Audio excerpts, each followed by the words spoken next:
नमस्कार। हमारे चैनल में आपका स्वागत है। मैं हूं रामचंद्र मौर्य।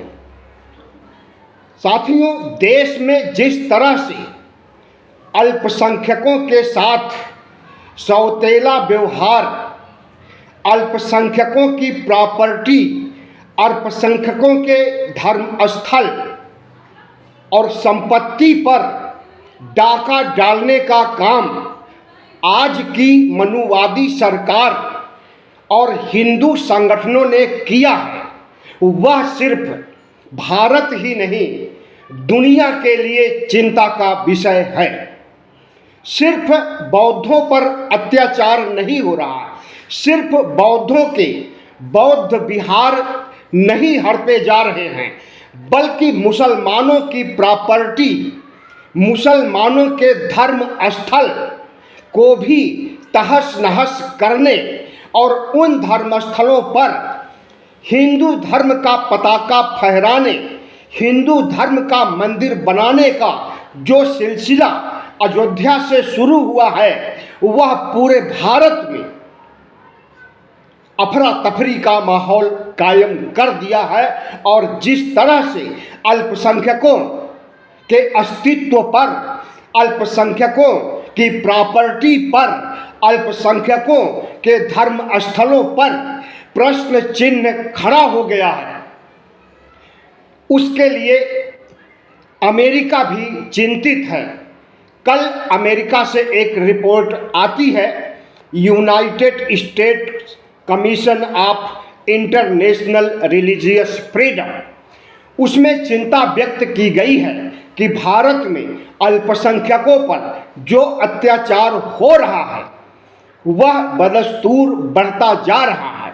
2024 में जिस तरह से मुसलमानों के साथ, ईसाइयों के साथ, बौद्धों के साथ अत्याचार हुआ और वह अत्याचार घटने के बजाय बढ़ रहा है, उससे मनुवादी सरकार कमीशन की रिपोर्ट में तो यहाँ तक कहा गया कि हिंदू राष्ट्र बनाने वाले नरेंद्र मोदी की सरकार, अमेरिका भी लांछन लगा रहा है कि भारत के प्रधानमंत्री हिंदू राष्ट्र बनाने के लिए अल्पसंख्यकों को मिटा देना चाहते हैं, और वही कुछ हो रहा है।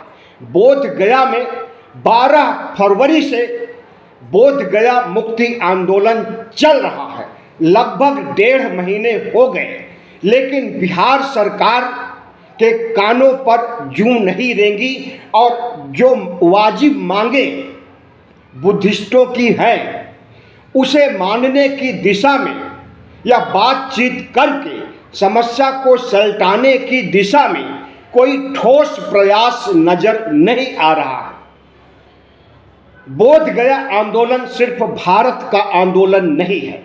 बोध गया का आंदोलन दुनिया के 140 देशों का आंदोलन है।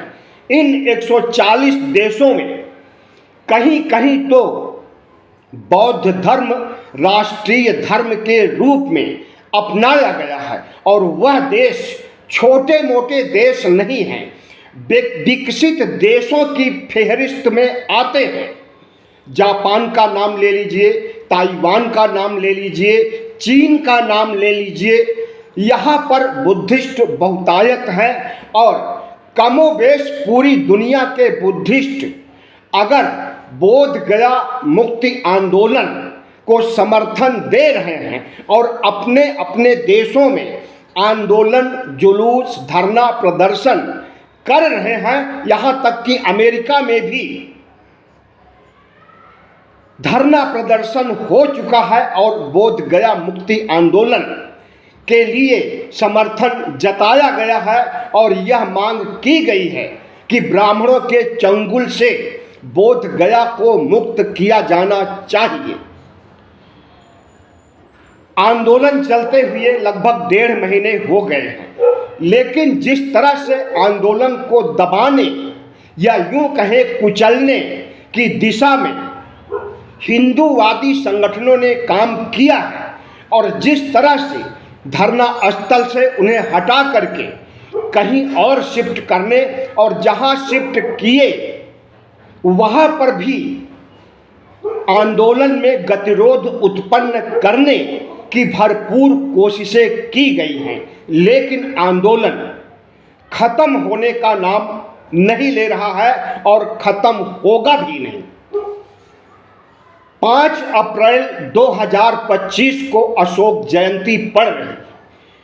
अशोक ने बोध गया में तथागत बुद्ध के ज्ञान प्राप्ति स्थल पर सबसे पहले बौद्ध विहार या यूं कहें बौद्ध मंदिर बनाने का काम किया था।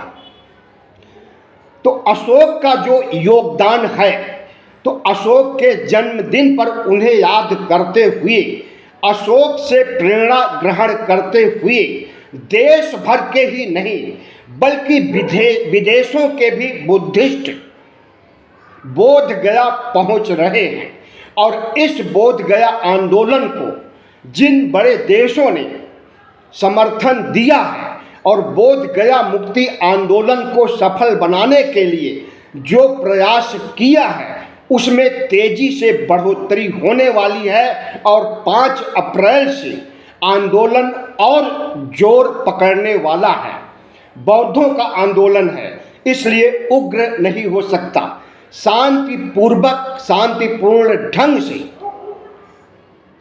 अपनी मांगों को मनवाने के लिए बुद्धिस्ट अगर संघर्ष कर रहे हैं, बोध गया सहित देश के तमाम हिस्सों में और देश के तमाम हिस्सों में जुलूस, धरना प्रदर्शन, रैलियां का क्रम जारी है। अभी महाराष्ट्र के नांदेड़ में जिस तरह से बुद्धिस्ट सड़कों पर निकल आए अपनी बात मंगवाने के लिए, उनकी संख्या लाखों में बताई जा रही है।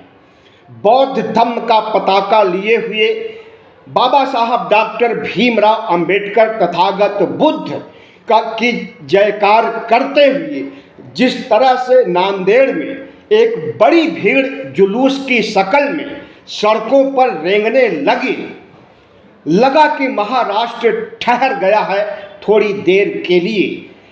लेकिन सिर्फ नांदेड़ में आंदोलन होने से या देश भर में जिस तरह से आंदोलन चल रहा है, इस तरह के आंदोलन से हमें लगता है कि सफलता नहीं मिलने वाली है। इसके लिए बुद्धिस्ट देशों से सहयोग, आर्थिक सहयोग या यूं कहें कि हर तरह का सहयोग लेकर के, रणनीति बना करके केंद्र सरकार को घेरने का काम किया जाए और राज्य सरकार, बिहार सरकार को घेरने का काम सचिवालय में किया जाए, दिल्ली के जंतर मंतर पर किया जाए और एक बहुत बड़ा राष्ट्रीय इवेंट बना करके इसे पेश किया जाए। जिस तरह से किसानों ने दिल्ली को घेर कर दिल्ली के बॉर्डर पर 13 महीने तक आंदोलन किया था, तब उन्हें सफलता मिली थी। बोध गया का आंदोलन, हमें लगता है कि नरेंद्र मोदी को पता भी नहीं होगा कि बोध गया में कोई आंदोलन चल रहा है। जितने भी शंकराचार्य, संत महंत, कट्टर हिंदू संगठन हैं, वह सब हिंदुओं के पक्ष में खड़े हैं और यथा स्थिति बरकरार रखने के बारे में आए दिन बयान दे रहे हैं कि हिंदुओं का वर्चस्व जिस तरह से पहले था, जिस तरह से 1949 से बीटीएमसी में हिंदुओं का वर्चस्व है, वह वर्चस्व बना रहना चाहिए। लेकिन बुद्धिस्ट अब जिस तरह से आंदोलन को चला रहे हैं और जिस तरह से आंदोलन की भूमिका बना रहे हैं, 5 अप्रैल से जिस तरह से आंदोलन के रुख में परिवर्तन करके व्यापक फलक पर इसे राष्ट्रीय स्तर का मुद्दा बनाने के बारे में आंदोलनकारी विचार विमर्श कर रहे हैं, हमें लगता है कि प्रधानमंत्री नरेंद्र मोदी को संज्ञान लेना ही पड़ेगा। क्योंकि नीतीश कुमार प्रधानमंत्री मोदी के लाडले हैं और नरेंद्र मोदी के खिलाफ नीतीश कुमार कोई भी फैसला नहीं ले सकते हैं। बिहार में अभी थोड़े समय पहले नरेंद्र मोदी भाषण देते हुए मुख्यमंत्री नीतीश कुमार को लाडला कहते हैं, तो लाडला यूं ही नहीं कह दिया। अगर नरेंद्र मोदी चाहें तो 1 मिनट में बोधगया आंदोलन को सलटा सकते हैं नीतीश कुमार को टाइट करके, लेकिन नरेंद्र मोदी खुद मनुवादी हैं। नरेंद्र मोदी खुद हिंदुत्व की प्रयोगशाला पूरे भारत को बनाने के लिए आमादा हैं। नरेंद्र मोदी खुद चाहते हैं कि जितने भी अल्पसंख्यकों के धर्म स्थल हैं उस पर हिंदुओं का कब्जा हो जाए और उनकी पार्टी के लोग, हिंदू संगठन के लोग, शंकराचार्य तक जिस तरह से मुसलमानों के मस्जिद के नीचे शिवालय और शिव मूर्तियों की तलाश कर रहे हैं और जिस तरह से बौद्ध धर्म के तमाम मंदिरों पर कब्जा कर चुके हैं, उस कब्जा को तो बरकरार रखना ही चाहते हैं, बल्कि बौद्धों की संपत्ति जो बची हुई है, जिसमें भागीदारी बौद्धों की अभी है, उस भागीदारी को भी खत्म करने की नीयत से अगर इस देश का प्रधानमंत्री, इस देश के मुख्यमंत्री काम कर रहे हैं तो इसे माना जा सकता है कि यह अमृत काल का दौर नहीं है, यह आपातकाल का दौर है। 1975 के आपातकाल और आज के आपातकाल में अंतर बस इतना है कि 1975 का आपातकाल घोषित आपातकाल था, इंदिरा गांधी ने घोषणा किया था आपातकाल की, लेकिन आज जो आपातकाल चल रहा है इसकी घोषणा नहीं की गई है। सिम्टम सब वही है जो आपातकाल में होते हैं। तो हम समझते हैं कि इतना आसानी से बोधगया मुक्त नहीं हो सकता है। बोधगया को मुक्त कराने के लिए राष्ट्रीय स्तर पर प्रयास होना चाहिए। बोधगया में तो धरना प्रदर्शन हो ही, पटना और दिल्ली को भी घेरना चाहिए। पटना और दिल्ली के सचिवालय को घेरे बगैर राजनेताओं के कान तक यह बात नहीं पहुंचेगी और उनके कान पर जूं नहीं रेंगेगा। और अगर बुद्धिस्ट चाहे भी तो यह संभव हो सकता है कि पटना, दिल्ली और बोधगया में एक साथ आंदोलन हो।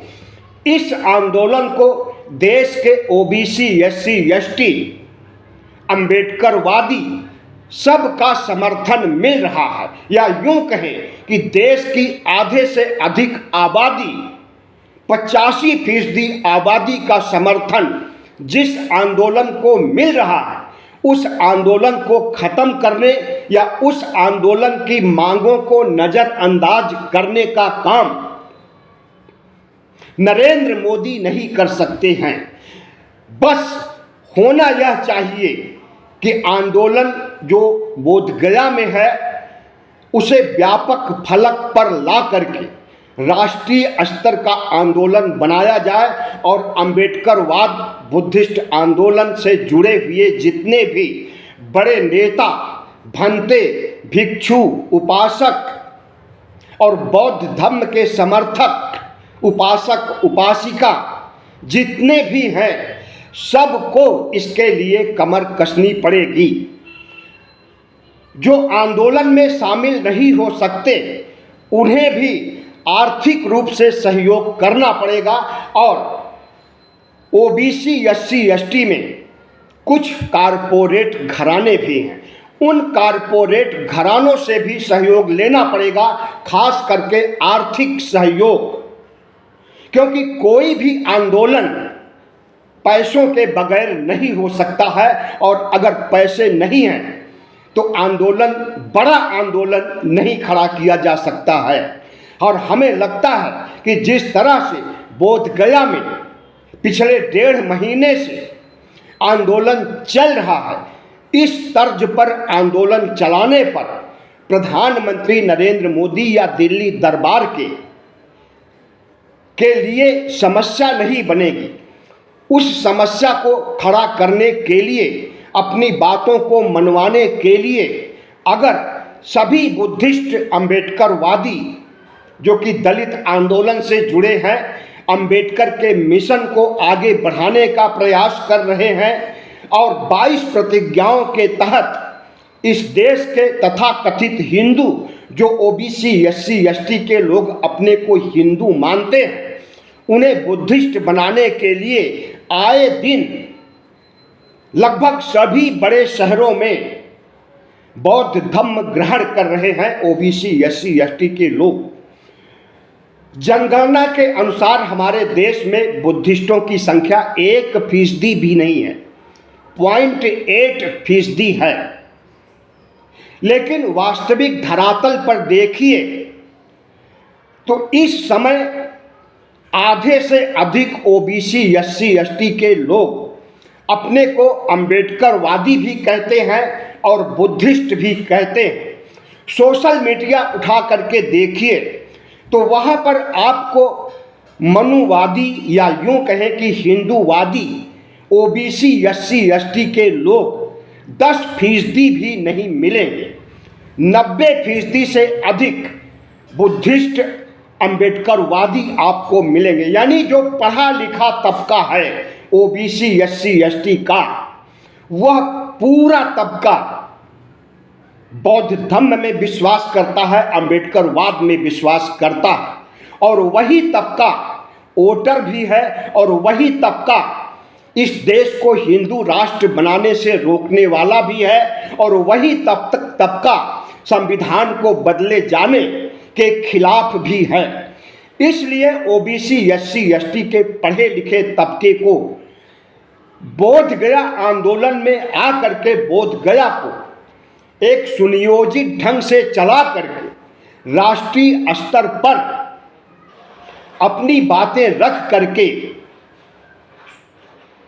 बोध गया को मुक्त कराने का यत्न करना पड़ेगा। और अगर ऐसा नहीं होता है तो इसके पहले भी कई बार बोध गया को मुक्त कराने के लिए आंदोलन हुआ है, या यूँ कहें 1949 के बाद 1949 में जब बीटीएमसी बना उसके बाद से ही मांगे हो रही हैं, धरना प्रदर्शन हो रहा है, आंदोलन हो रहा है, लेकिन सरकार के कानों पर जूं नहीं रेंगी। लेकिन इस बार के आंदोलन को अगर सफल बनाना है तो इसे बोधगया तक सीमित नहीं रखना है और ओबीसी एससी एसटी के लोग जो अपने को दलित और बुद्धिस्ट मानते हैं उन्हें भी कमर कसना होगा, आंदोलनकारियों का साथ देना होगा। सिर्फ कुछ बौद्ध भिक्षुओं, भंतों और उपासक उपासिकाओं या देश विदेश से आए बुद्धिस्टों के द्वारा चलाए जाने पर आंदोलन कामयाब नहीं हो पाएगा। जैसा कि मैंने बताया कि अमेरिका में भी भारत में हो रहे अल्पसंख्यकों पर अत्याचार की आवाज गूंज रही, और जब अमेरिका जैसे बड़े देश से, विकसित देश से बौद्ध धर्म के लिए धरना प्रदर्शन हो रहा है तो हमें लगता है जब इसे राष्ट्रीय स्तर का मुद्दा बनाकर बोधगया और दिल्ली में एक साथ, पटना में एक साथ आंदोलन किया जाएगा तो विकसित देश भी इस आंदोलन के साथ खड़े होंगे। और जब विकसित देश खड़े होंगे तो नरेंद्र मोदी को झुकना पड़ेगा, उनकी मनुवादी विचारधारा पर विराम लगाना पड़ेगा। और जब तक ऐसा नहीं होगा तब तक बोधगया आंदोलन नरेंद्र मोदी या मनुवादी शक्तियों का कुछ भी नहीं बिगाड़ सकता है। बहुत बहुत धन्यवाद। चैनल को सब्सक्राइब कीजिएगा, लाइक कीजिएगा और इस वीडियो को ज़्यादा से ज़्यादा लोगों तक पहुंचाने के लिए शेयर भी कीजिएगा। धन्यवाद।